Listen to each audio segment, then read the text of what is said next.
مولاي صل وسلم دائما أبدا على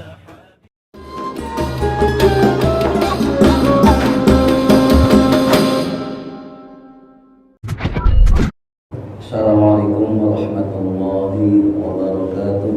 Waalaikumsalam warahmatullahi Bismillahirrahmanirrahim. Alhamdulillahi rabbil alamin.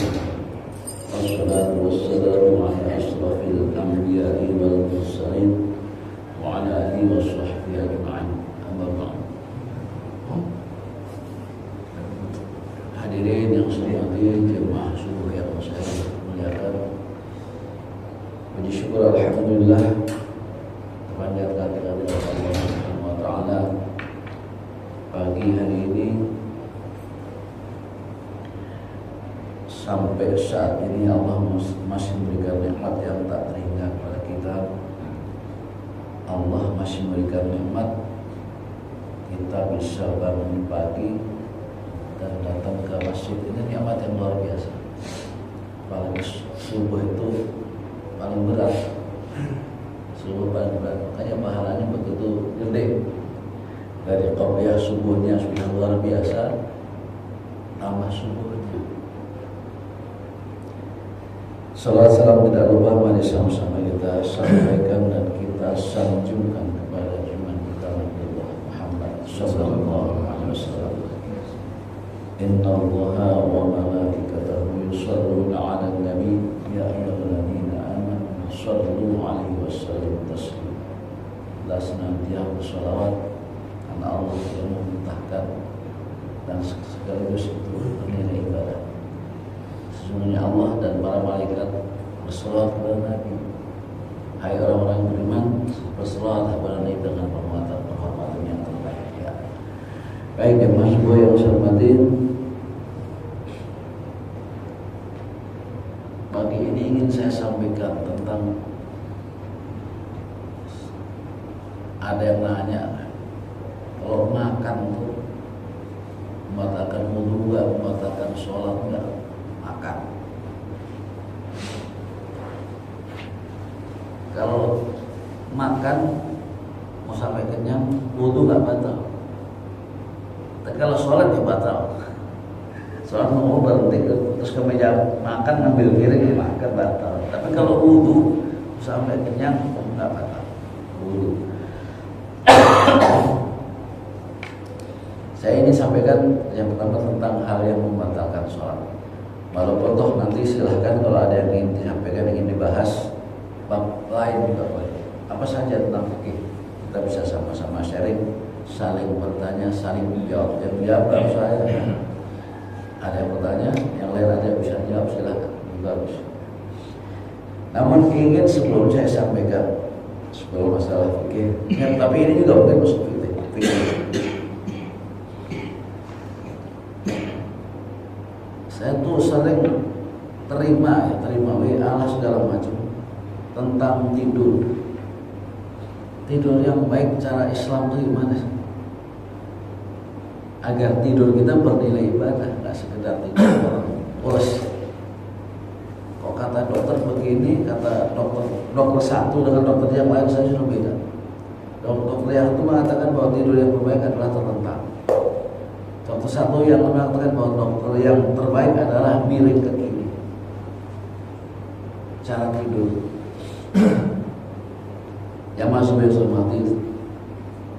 Ini kegiatan kita tiap hari. Ya siang malam kadang-kadang kita tidur. Siang tidur, malam tidur. Subuh lewat. Allah berfirman di dalam surat Ar-Rum ayat 23. Wa min ayatihi manamukum bil-laili wan-nahari wabtigha'ukum min fadlihi inna fi dzalika laayatil liqaumin yasma'un. Dan di antara tanda-tanda kekuasaannya adalah tidurmu di waktu malam dan siang hari serta usahamu mencari sebagian dari karunia-Nya. Sesungguhnya pada yang demikian itu benar-benar terdapat tanda-tanda bagi kaum yang mendengarkan. Al-Rum 23. Yang saya hormati, tentu sebagai seorang muslim, sebagai seorang yang beriman, kita berharap semua aktivitas kita, termasuk tidur, bisa bernilai ibadah. Ada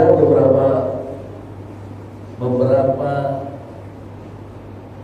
pendapat tentang tidur yang benar.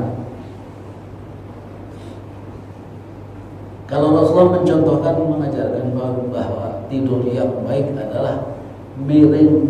Kalau di dalam hadis dinyatakan di atas rusuk sebelah kanan. Jadi tidurnya di atas rusuk yang sebelah kanan, berarti miring ke kanan. Saya bacakan hadisnya.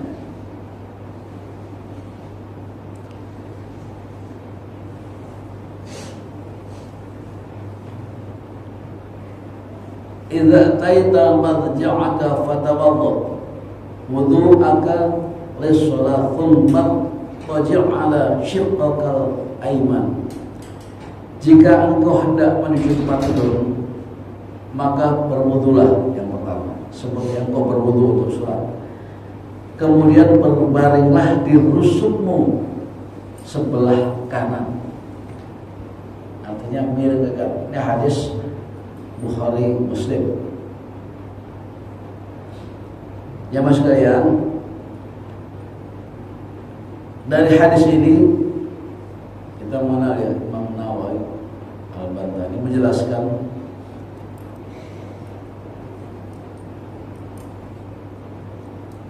dianjurkannya tidur bertumbuh di sebelah kanan itu memang karena Rasulullah mencontohkannya di sebelah kanan, dan itu tidur yang terbaik. Kalau dokter banyak mengatakan, walaupun ada yang mengatakan terbaik posisi miring sebelah kanan, tapi ada yang mengatakan sebelah kiri. Tidur miring ke kanan itu perbuatan Rasulullah dan berdiri ibadah, insyaallah. Tidur terlentang, tengkurap untuk laki-laki, tidur tengkurap makruh.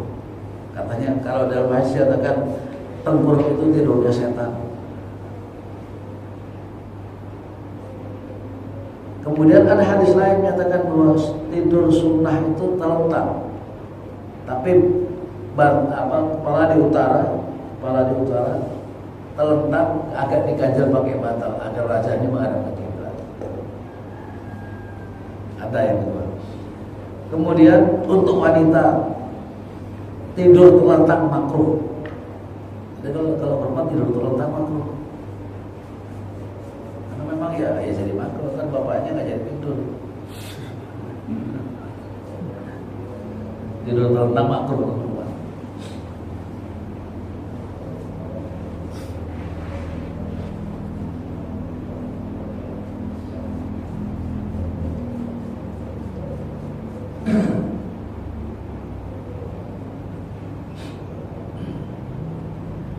Jadi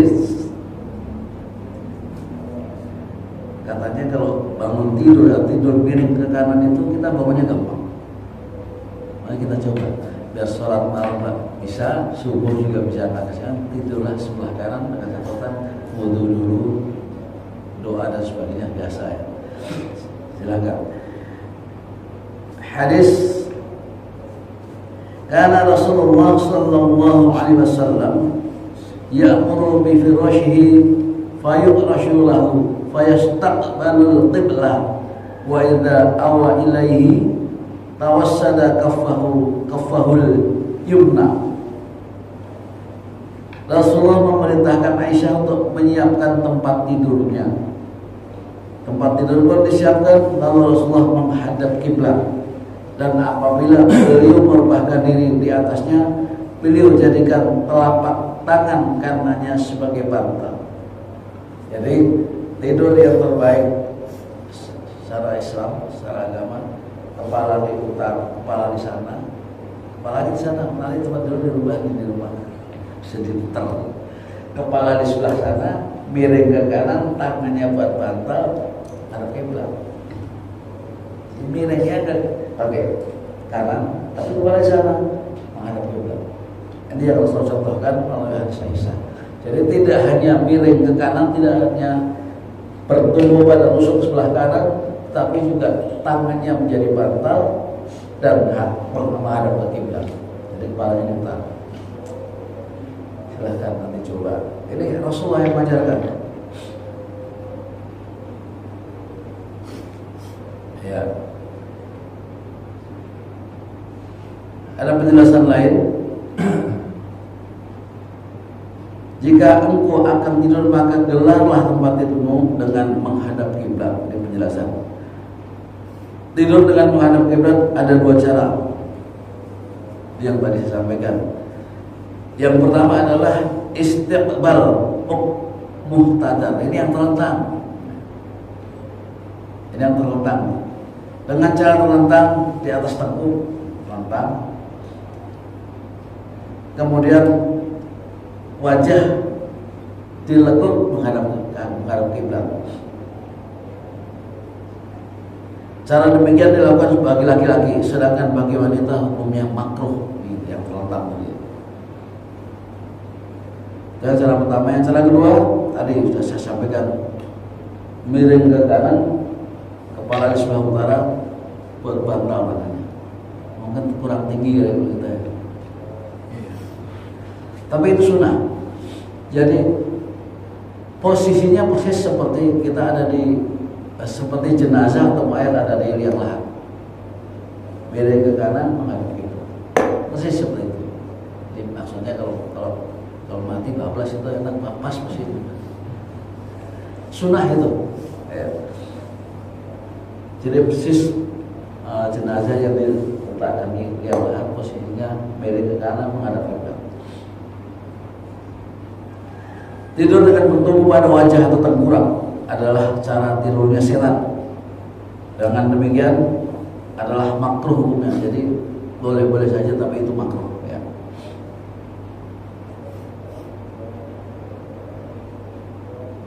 Ini kalau yang dokter nih. Sedangkan tidur dengan bertumpu pada bagian kiri tubuh adalah hal yang dianjurkan oleh para dokter, sebab tidur dengan cara demikian lebih cepat dalam mencerna makanan. Kalau versi medis, tidur miring ke kiri itu membantu pencernaan. Ini penjelasannya disampaikan oleh Syekh Nawawi Al-Bandani berkaitan dengan hadis tadi yang kita sampaikan. Baik, itu tentang posisi tidur ya. Yang lain tidak. Mudah-mudahan ketika kita mengetahui cara tidur yang terbaik, ketika kita tidur menjadi nilai ibadah, tidak hanya sekedar tidur atau istirahat. Ya baik, yang masuk yang saya hormati, kembali kepada yang ingin saya sampaikan. Yang pertama, yang membatalkan sholat, karena masih saja ada yang bertanya tentang yang membatalkan sholat ya.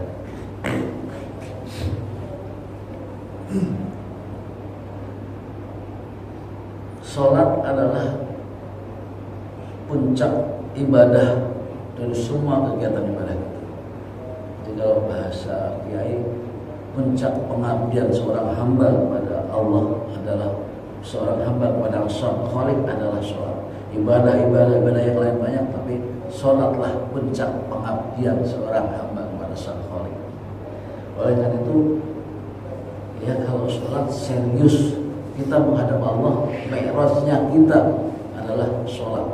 Kalau Nabi pernah mi'raj sampai ke Sidratul Muntaha, mi'rajnya kita adalah sholat. Kita menghadap Allah. Jadi kalau menghadap Allah itu ya serius, nggak santai, nggak macam-macam. Ada sholat kok, ya nggak serius. Sholat kalau kita kepala, kita lagi menghadap Allah nggak serius. Serius. Memang kata Allah khusyuk itu sulit. Kita berusaha untuk khusyuk, tapi khusyuk itu sulit kecuali orang-orang yang yakin bahwa kita akan bertemu dengan Allah, orang yang khusyuk. Ya. Oleh karena itu sangat penting kita tahu bahwa ada hal-hal yang membatalkan sholat yang kadang-kadang tidak kita sadari, dari gerakan yang sembarangan. Yang pertama yang membatalkan sholat, tentu ini kita sudah hafal. Tertinggal salah satu rukun sholat, batal sholatnya. Salah satu rukun sholat tertinggal, batal, gak ada ampun. Kalau rukun sujud sahwi. Kalau rukun yang tertinggal batal. Apa rukun satu? Al-Fatihah. Tertinggal artinya begini, tidak hanya betul-betul pure tertinggal. Al-Fatihah jadi imam, Al-Fatihah salah, batal. Salah, memang salah, nggak bisa dibenerin. Artinya tidak memenuhi syarat bacaannya sebagai imam bisa batal. Jadi intinya batal itu bukan sekedar tertinggal lupa, tapi salah saya bisa membatalkan sholat kalau Al-Fatihah. Kecuali kalau surat, bacaan surat, oke salah nggak apa-apa, tapi betul nggak betul, tapi tidak benarkan. Dan rukun sholat Al-Fatihah yang pertama tidak boleh ketinggalan, tidak boleh lupa. Nggak ada lupa Al-Fatihah sujud sahwi, nggak ada. Kalau lupa rukun ketinggalan salah satu rukun maka batal. Lupa rukun batal. Itu selesai baca surat langsung sujud, kecuali kalau memang ada sujud tilawah ya beda. Jadi lupa rukuk batal, lupa sujud batal, lupa bangun duduk di antara rukun juga batal. Itu batalkan sholat rukun. Jadi rukun apapun ketika tertinggal salah satu rukun maka sholatnya batal. Bukan sujud sahwi. Kalau yang dibolehkan sujud sahwi kita sudah hafal ya. Satu, lupa tasyahud awal, sujud sahwi. Kedua, ragu tentang bilangan rakaat 3 atau 4, ragu. Sempurnakan, niatkan, ambil yang kecil, sempurnakan. Ini 4 apa 3? 3 aja dah. Tambahin 1, baru salam, 10 salam, sudah itu. Jadi ketinggalan atau lupa tasyahud awal sujud sahwi, ragu bilangan rakaat sujud sahwi. Kalau yang biasa pakai kunut, kemudian menganggap kunut itu sunnah, maka lupa kunut sujud sahwi. Itu pun sunnah. Jadi sudah ketinggalan tasyahud, sujud sahwinya juga lupa, nggak masalah. Ya, tapi kalau rukun tidak ada, harus diulang. Kalau ketinggalan batal. Yang pertama. Yang kedua, ada sebuah hadis dari Muslim, saya bacakan, yang membatalkan sholat. Yang kedua, inna hadhihi sholata la yasluhu fiha syai'un min kalamin nasi, innama huwa tasbihu wa takbir wa qira'atul Quran. Nah, di hadis ini, dalam sholat itu yang boleh berbunyi hanya innama huwa tasbih. Yang pertama tasbih, wa takbir, yang kedua takbir, wa qira'atul Quran, bacaan Al-Quran. Yang lain nggak boleh ada suara. Yang boleh kedengaran itu ada tasbih, kedengaran sedikit misalnya. Artinya ini nih, bersabda Rasulullah, sesungguhnya sembahyang itu tidak patut dicampuri bahasa manusia, walaupun bahasa Arab sekalipun. Hanya patut kepadanya adalah tasbih dan membaca Al-Quran. Jadi dari hadis ini, di kitab ini jelaskan, berkata-kata yang sengaja, berkata-kata yang sengaja walaupun hanya satu huruf membatalkan sholat. Lagi sholat sebelahnya biasanya berkata-kata satu huruf, cuma S doang, tapi disengaja, batal sholat. Berkata-kata hanya walaupun hanya satu huruf, disengaja dan orang tahu maksudnya, nyuruh diam, usir ayam, itu disengaja walaupun hanya satu huruf, sholatnya batal. Jadi hati-hati, kelihatannya cuma sebenarnya kita lagi sholat, apalagi kita mau diam, sebelahnya ya, batal semua.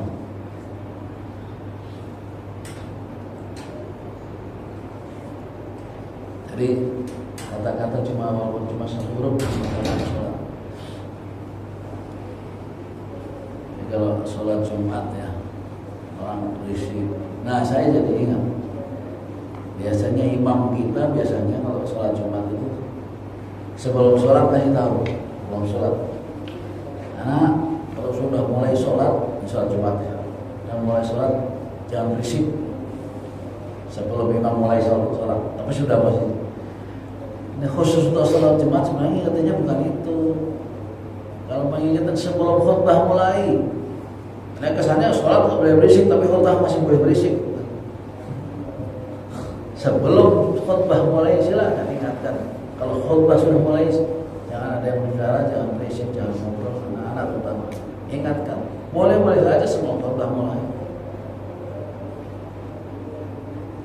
Yang belakang maju tuh, teman perempuan nggak boleh tuh sebelum khutbah. Anda yang ingetin begitu ya. Yang paling belakang teman perempuan maju. Silakan sebelum khutbah mulai boleh. Yang tidak boleh tuh jamaahnya ngomong. Kalau khutbah sambil khutbah pun manggilnya ketemu boleh, karena termasuk tawasul bil haq, menyampaikannya hak. Sambil khutbah terpotong ada yang tidur, itu yang tidur bangun. Sia-sia sholat Jumatnya. Sambil khutbah melihat ada yang tidur, ingetin tidur, ada ya.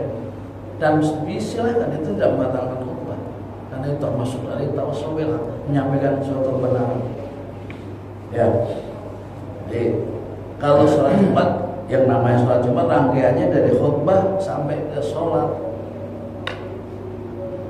Ada yang datang tinggal sholatnya dan dia nggak sah sholat Jumat, sholat dulu teman-teman. Karena satu sholat Jumat itu rangkaiannya dari khutbah sampai sholat. Bahkan orang mengatakan khutbah itu pengganti yang 2 rakaat. Jadi jangan menganggap sholat Jumat itu cuma 2 rakaat, nggak usah ikut khutbah lah, pas komat aja datang. Sia-sia sholat Jumat. Ya, jadi berkata walaupun hanya satu huruf kan sudah bisa mengetahui atau sudah bisa dimaknai artinya, orang lain tahu maksudnya, maka batal sholatnya.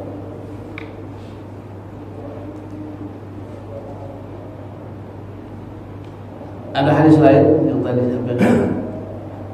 Pernah kami berkata di dalam sembahyang, yang seorang berkata-kata kepada temannya, sedang temannya itu berkata-kata pula di dalam sembahyang, hingga turunlah ayat,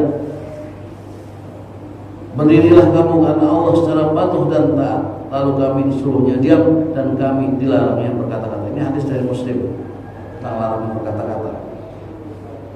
Yang ketiga yang membatalkan sholat adalah sebuah hadis dari Bukhari Muslim. Inna fis sholati la syughla. Sungguh di dalam sembahyang itu sudah cukup pekerjaannya. Jadi sungguh di dalam sembahyang itu sudah diatur, sudah cukup gerakan-gerakannya, sudah cukup kerjaannya bahkan. Sudah cukup, jadi nggak perlu ditambah-tambah lagi. Jadi menambah gerakan di dalam sholat yang tidak perlu di sini nih. Banyak bergerak dengan tidak ada keperluan. Banyak bergerak dengan tidak ada keperluan, umpamanya mengangkat berturut-turut, menggaruk-garuk atau memukul-mukul sampai 3 kali, membatalkan sholat. Garuk-garuk, garuknya kencang. Jadi garuk gerakannya nggak cuma begini, sampai gerakan anggota sholatnya gerak. Ya, gerakan yang tidak diperlukan. Jadi yang betul-betul bergerak. Kalau gerakan itu misalnya kayak menggaruk-garuk sampai betul-betul garuk berkali-kali, membatalkan sholat.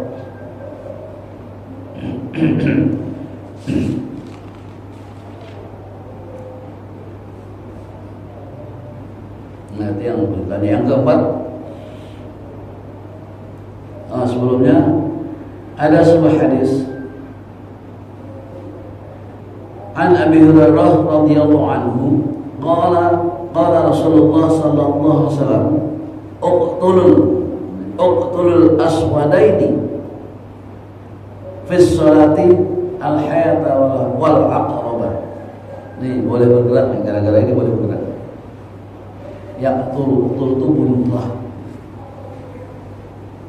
Rasulullah bersabda, bunuhlah olehmu 2 macam binatang berbisa dalam sembahyang, yaitu ular dan kala. Ini membolehkan kita bergerak banyak. Jadi nggak cuma 3 kali, banyak bisa bergerak. Karena membunuh binatang. Ketika kita sedang sholat ada ular atau binatang berbisa yang lain yang membahayakan, boleh kita bunuh dulu. Sholatnya nggak batal.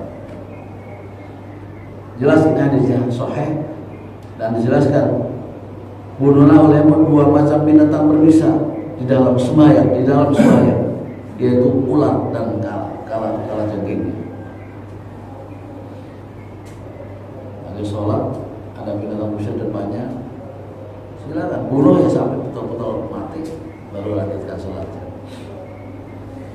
Yang keempat,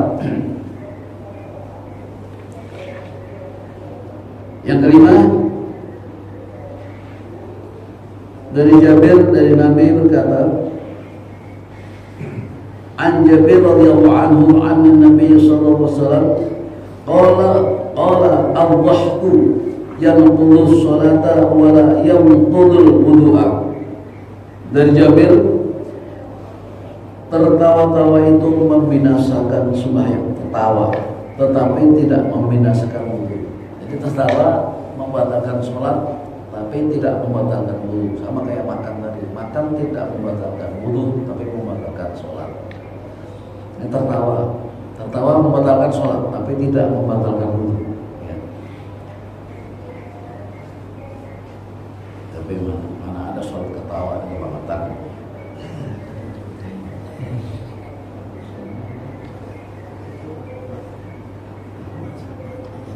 Yang keenam,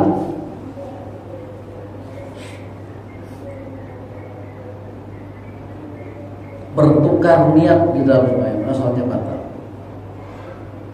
Saya niat Allah Akbar sholat sunnah, tapi begitu kalau sudah mulai Allah Akbar, lewat sunnah, sholat sendiri misalnya. Allah Akbar mau sholat sunnah, begitu udah langsung subuh aja lah, tak jadi. Itu namanya bertukar niat. Tadinya niatnya sholat sunnah, ke dalam perjalanan dirubah menjadi sholat wajib. Dia apa? Jadi bertukar niat di dalam sholat membatalkan sholat. Batalin. Mau sholat sunnahnya nggak jadi batalin. Sholat sunnah boleh dibatalkan. Hanya saya sering sampaikan,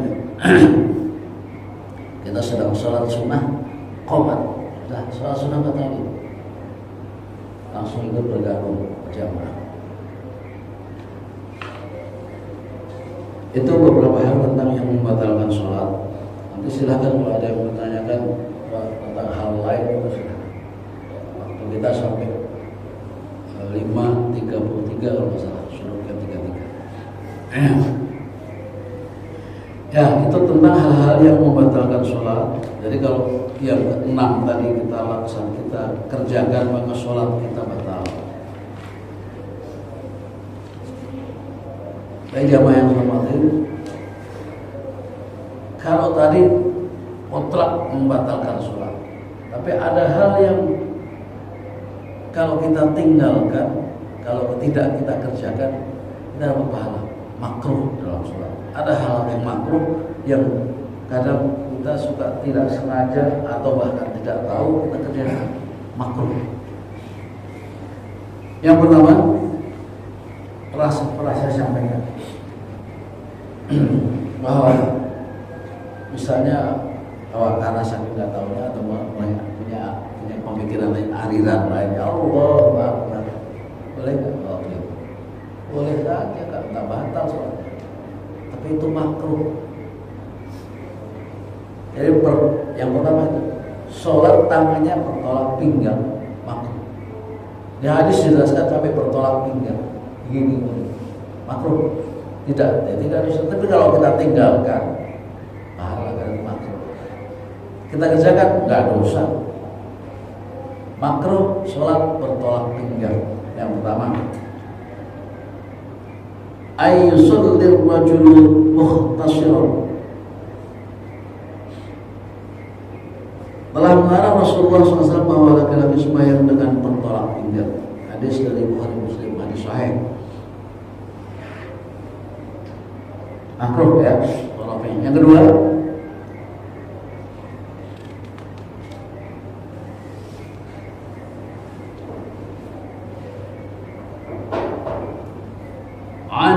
anil iltifati fi sholati faqala ikhtilasun yahtalisu syaitanu min sholatil abdi. Dari Bukhari hadisnya. Jadi Aisyah, pernah aku bertanya kepada Rasulullah SAW tentang tengok-tengok lagi sholat atau tengok atau menoleh-noleh di dalam sholat. Maka Rasulullah menjawab, perbuatan itu adalah suatu tarikan yang cepat yang dijebakan oleh syaitan dari seorang sembahyang seorang. Jadi nengok kanan, nengok kiri membatalkan sholat. Rasulullah mengatakan itu salah satu usaha syaitan untuk merusak sholat kita. Jadi menengok ke kanan dan ke kiri dalam sholat batal. Kalau waktunya salah, tengok batal. Makruh buat batal, makruhnya makruh. Dalam hadis lain, hadisnya sahih, bersabda Rasulullah SAW, Allah senantiasa menghadap kepada hambanya di dalam sembahyang atau sholat selama hambanya tidak menoleh. Apabila dia palingkan mukanya, maka Allah berpaling pula daripadanya. Hadis dari Nasai dan Ahmad. Ketika sholat di hadis jelaskan Allah menghadap ke kita, melihat kita. Tapi ketika kita menengok-nengok, maka Allah juga akan berpaling dari kita. Ya, sekali lagi, menoleh kanan kiri makruh hukumnya. Yang ketiga, yang makruh dikerjakan di dalam sholat, memberikan isyarat di dalam sholat hukumnya makruh. Jadi kalau nggak terpaksa banget, sering pernah saya sampaikan, kita lagi sholat sunnah orang makmum, pada dasarnya memberikan isyarat hukumnya makruh, soalnya terpaksa harus dilakukan.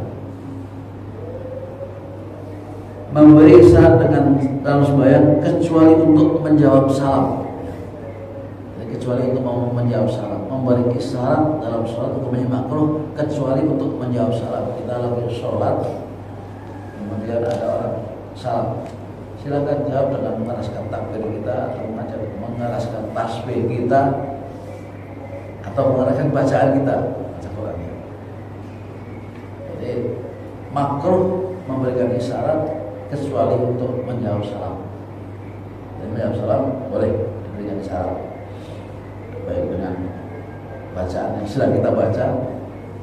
Kalau dengan tangan kan mungkin dia nggak lihat, kalau lihat nggak mungkin salam ya. Belum lihat belum salam, kalau sengaja. Saya bacakan dari Umar. Pernah aku bertanya kepada Bilal, bagaimana caranya Rasulullah menjawab salam mereka ketika mereka memberi salam kepadanya sedang beliau dalam keadaan sholat. Nah, kalau ini dengan gerakan nih, ia menjawab disyaratkannya dengan tangannya. Jadi waktu itu Rasulullah sedang sholat, ada yang salam, maka Rasulullah mengisyaratkan dengan tangannya. Jawabnya dengan tangan. Berarti dia lihat yang salam, melihat Rasulullah sedang sholat, tapi enggak tahu caranya.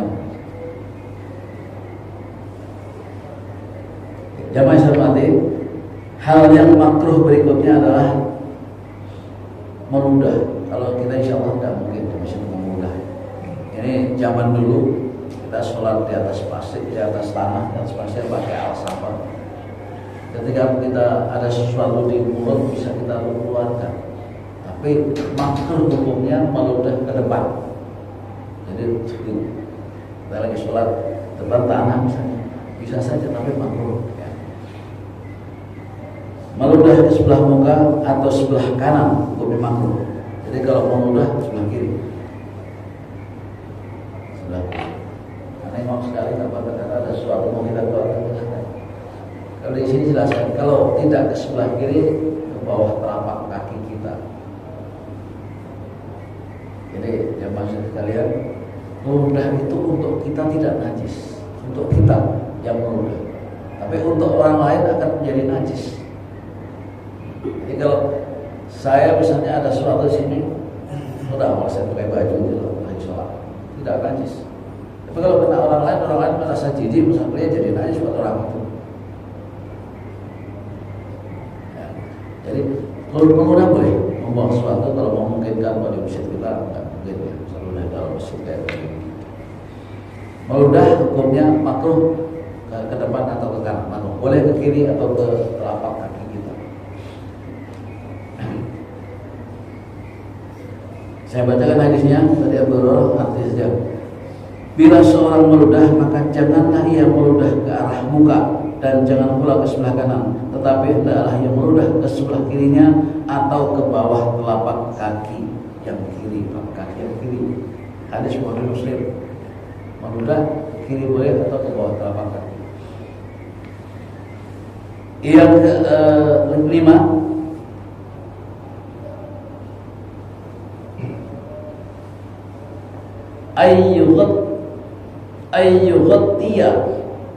ayyughattiya rajulu fahu fis shalah. Dari Abu Hurairah berkata, telah melarang Rasulullah SAW seorang menutup akan mulutnya di dalam sholat. Jadi kalau sholat sambil menutup mulut makruh, kecuali kita mau muak tutup, tahan.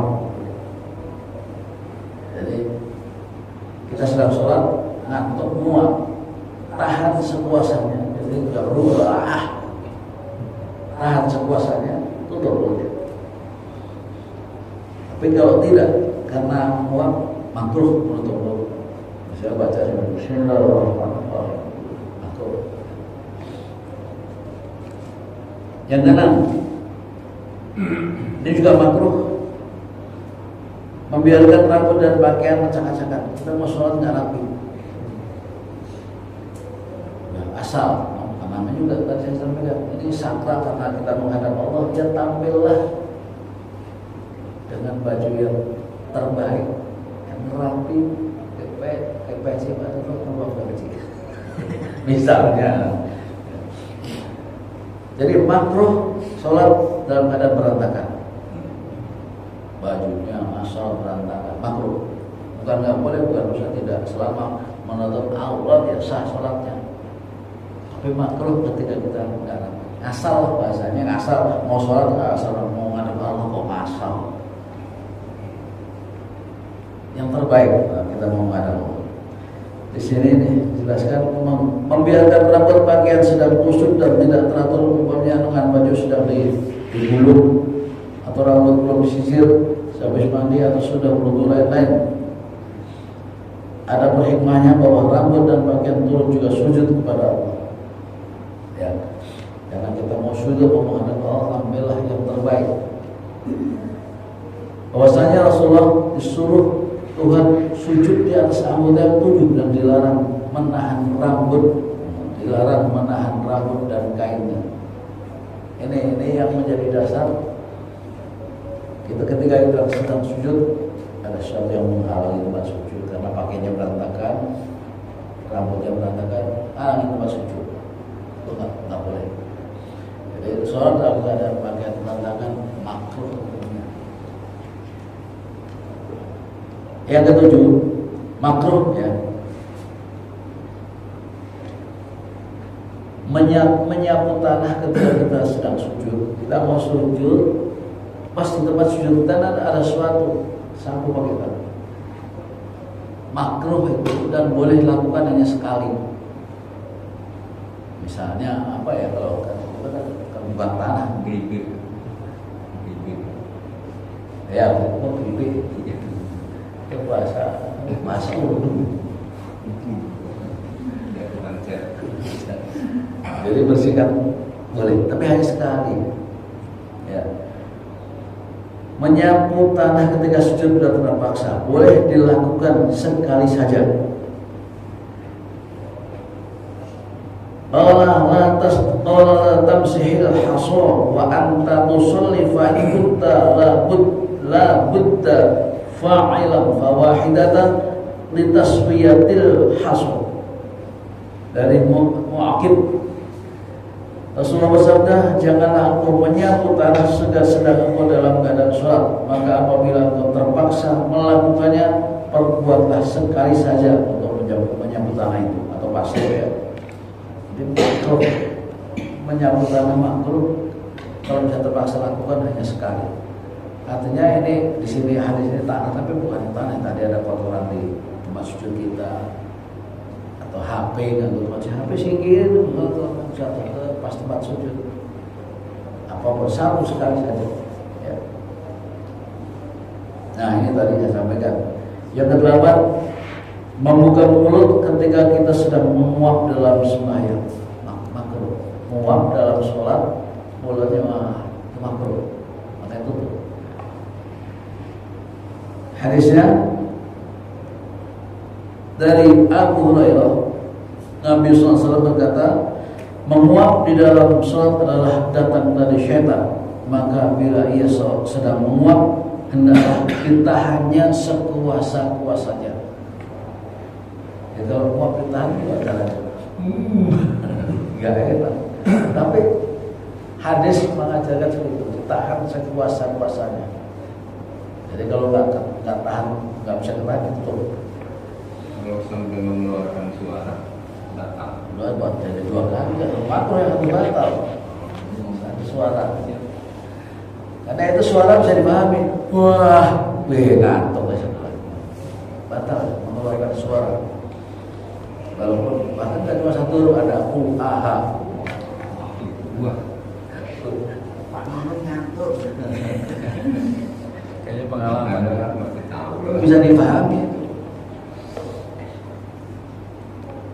Makruh ya. Jadi membuka mulut ketika sedang menguap makruh hukumnya. Kemudian ini makruh juga. Nah, ini sering terjadi. Menahan perut lapar. Sholat makruh. Sering tuh tadi. Jadi kalau tadi kecuali kalau puasa. Saat puasa maunya kenyang. Menahan perut lapar makruh hukumnya. Baca yang saya sampaikan, lebih baik makan mikirin sholat daripada sholat mikirin makan. Dari dicari-cari. Biar makan dulu. Jadi lebih baik makan mikirin sholat, karena belum sholat sambil makan, mikirlah saya belum sholat sambil makan, daripada sedang sholat malah mikirin makan karena lapar. Jadi makruh menahan lapar, kecuali kalau memang nggak ada yang dimakan. Aja di fikih diajarkan, ketika makanan sudah tersidang, kita lapar, maka sholat makan baru sholat. Makan sudah ada, perut sudah lapar, sudah disiapkan, makan dulu baru sholat. Walaupun dari ketika berjamaah ya. Makruh menahan perut lapar dan menahan buang air yang mendesak. Yang mendesak. Ya. Jadi buang angin juga ada ya. Jadi buang air kecil atau buang air besar, kalau sudah mendesak, sudah sangat ya, makruh kita. Lebih bagus batalin sholatnya. Kalau sudah mendesak banget, lari kamar mandi. Kalau dia di tengah, Ya bisa, saya dulu kan ditabrak-tabrak oleh imamnya, nabrak-nabrak keluar anak-anak. memang harusnya ada Imam batalnya nabrak karena memang harus keluar kamar mandi. Malah di beberapa masjid sebenarnya di ruang imam tuh ada WC sendiri dia. Iya, masih jauh bagus. Kita sebenarnya minimal ketika sholat ya ini akses pintu itu buka, bisa keluar kan? Ya. Jadi menahan perut lapar, menahan buang air, makruh ya. Yang ke-10, ini tadi saya sampaikan nih. Rasulullah sabda hadis dari Muslim ya. Qala idza uqimatis shalah. Qala idza uqimatis shalah fala sholata illa al-maktubah. Qala idza uqimatis shalah. Rasul berkata, apabila uqimatis shalah telah diqomatkan sholat iqamah, fala sholata illa al-maktubah, tidak ada lagi sholat kecuali sholat maktubah, sholat yang diwajibkan.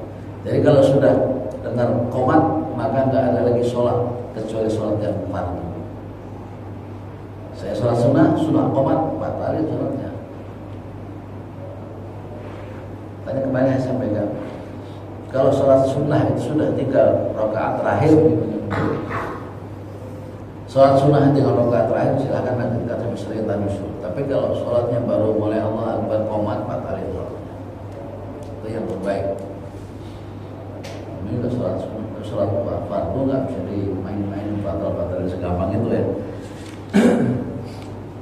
Jadi bila sembahyang telah diiqamatkan maka tidaklah ada sembahyang lagi melainkan sembahyang yang fardu. Maksudnya nggak ada sholat lagi. Pernah saya sampaikan, yang memerintahkan qomat itu sebenarnya imam. Begitu imam datang, imam bisa sholat sunat selesai langsung qomat.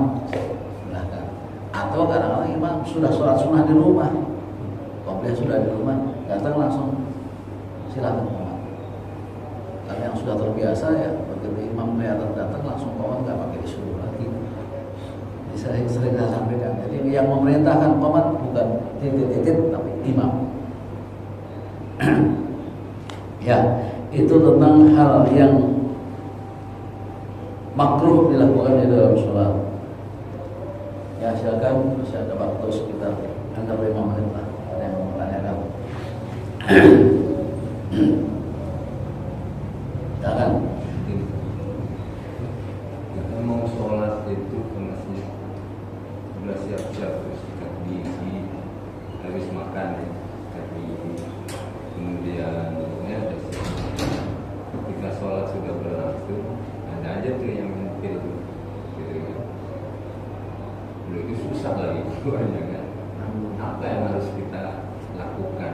Kita di toko atau diambil lalu dibuang ke kantong atau gitu tuh? Ya, kalau barang itu masih nyelip dan nggak bisa keluar, yang nggak boleh ketika dia keluar ditelan Keluar tuh artinya dari giginya, nyelip di gigi. Kita kan nggak mungkin harus nanti ambil tusuk gigi coba-coba malah batal sholatnya. Tapi kalau barang itu memang nggak bisa keluar, terasa ada yang nyangkut nih, tapi nggak bisa keluar, biarin. Tapi ketika dia sudah keluar, harus dikeluarkan. Dorong pakai lidah keluar, ambil pakai tangan, kantongin. Jadi kalau Rasulullah ngajarin ini kantongin. Nah, kalau untuk orang lain, karena orang lain bahas najis, kualitasnya tidak. Kantongin, masukin kantong. kan ada yang sampai cuk gitu, nggak boleh ya. Tadi kalau udah ke depan, Ada hakilnya ini. nah, apalagi tambah ada keluar suara yang ada arti. Ya, Rasulullah ngambilnya ambil berkah, tidak batalkan sholat. Karena kalau sampai ketelan itu sholatnya batal.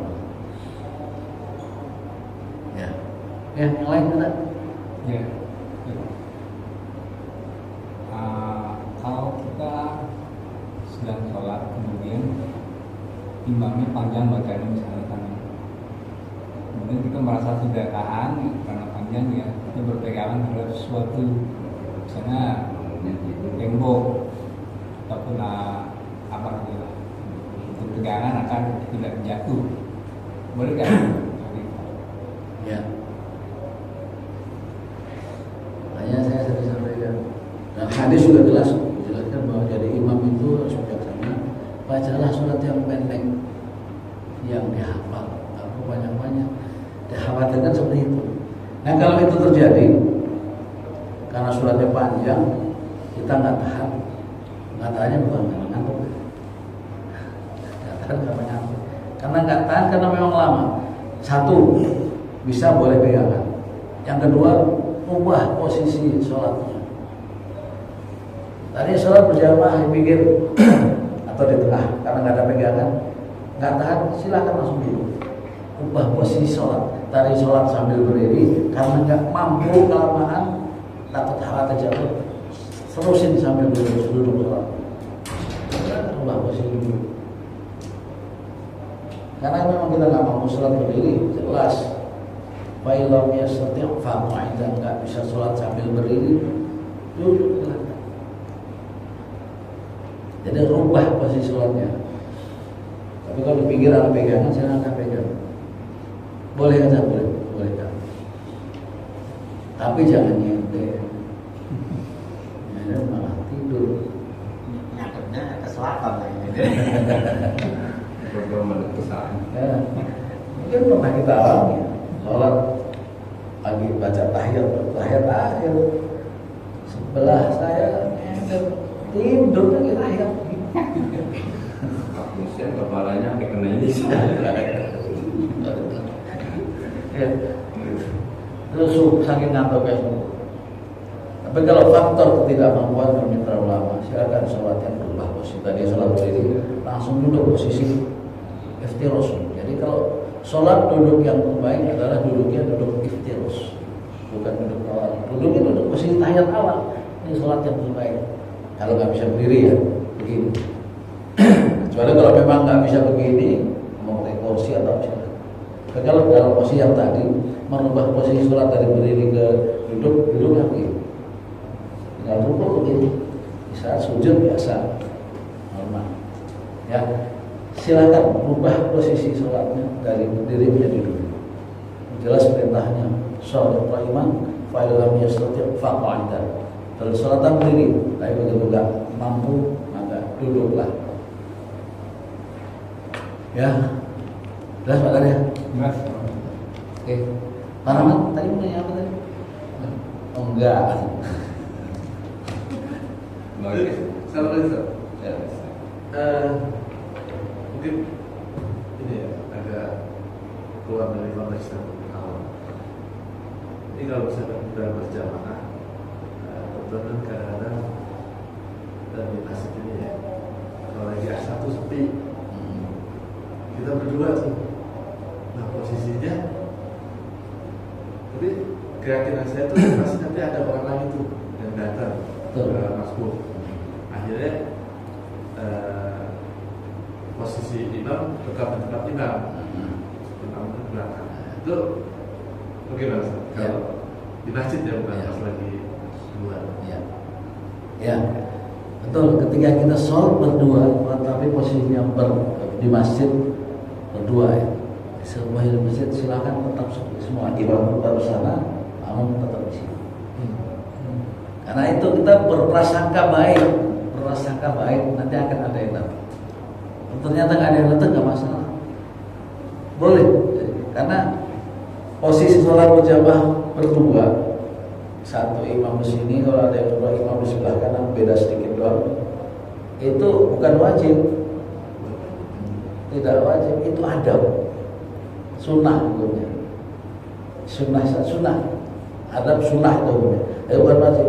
Kalau ternyata kan di masjid biasa, nggak masalah. Walaupun kemudian tetap agak ke kanan sedikit silakan, karena disunahkan sampai yang sebelah kanan. Betul. Jadi kita berasumsi berprasangka baik nanti akan ada yang datang. Oh seperti biasa. Ya nanti ketika ada yang datang nggak repot-repot. Kita belum terbiasa. Sholat berjamaah depan saf penuh, imam sudah mulai sholat di belakang sendiri, datang sendiri. Kalau kita belum biasa nyolek di depan, telek mundur. Karena nggak mungkin saya sholat sendiri di belakang pengen ditemenin gitu. Saya berdirinya di sana nyolek yang ujung, kan nggak enak. Pasti saya akan di tengah nyolek yang tengah. Walaupun itu yang depan harus tahu. Ketika saya colek yang depan saya di tengah posisinya, mundur yang satu mundur, yang sana jadi geser. Otomatis jadi begitu. Bisa saja memang di ujung yang nyolek yang sana biar mundurnya nggak terlalu jauh. Karena kalau mundurnya di sini dia harus batal. Sudah sholat kan? Nah, jalannya ke sini kejauhan. Saya pernah begitu. Artinya ada jemaah di sana, mungkin dia berpendapat bahwa nggak boleh nih sendiri gitu kan. Betul. Jalan ke sini. Tapi posisinya ketika dia setelah ruku, jadi katanya ngikutin gerakan. Betul. Jadi kalau kita mau nyolek ya jangan sampai lagi sujud dicolek.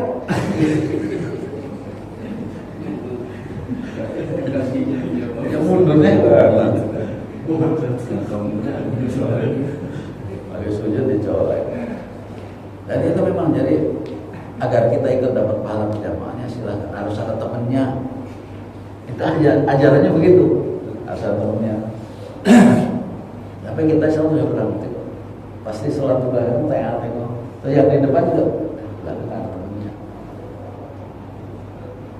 Ya. Oke. Bagaimana hukum seorang imam dalam bacaan sholat? Mungkin dia sedang sakit atau apa ya, batuk ya.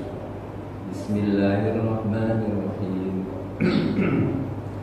Alhamdulillahirabbil alamin. Bagaimana? Ya.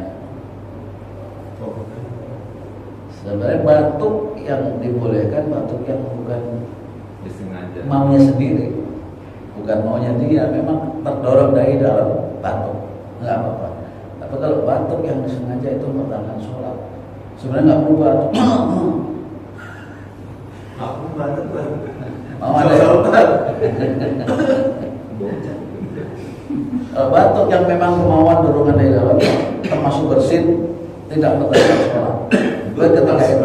Ketika itu enggak ada alasan untuk batuk-batukin suara dibuat disengaja, baru tidak ada urusan yang ada perlunya. Itu yang membatalkan sholat. Kecuali kalau memang Bismillahirrahmanirrahim, gatal batuk sendiri, nggak masalah, nggak membatalkan sholat. Soalnya ada batuk karena lagi baca ayat batuk. Batuknya sebenarnya mikirin ini ayat berikutnya apa, lupa. Ya. Oke, cukup ya. Sudah.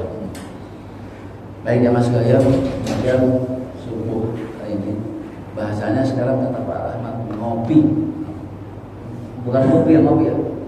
Ngopi. Ngobrolan apa tadi? Ngobrol tadi. Yang mana ngomongin? Ngopi. Islam fikih. Ngobrol fikih.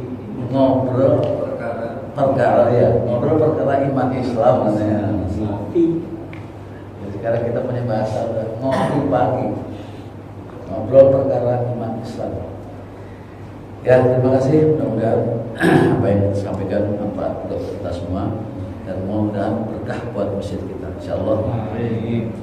Ya, kegiatan subuh semoga berkah buat masjid kita dan kita semua. Enggak cuma masjid yang berkah, kita semua. Demikian wa'afuminkum wallahul muwaffiq ila aqwamit thoriq. Assalamualaikum warahmatullahi wabarakatuh. Waalaikumsalam.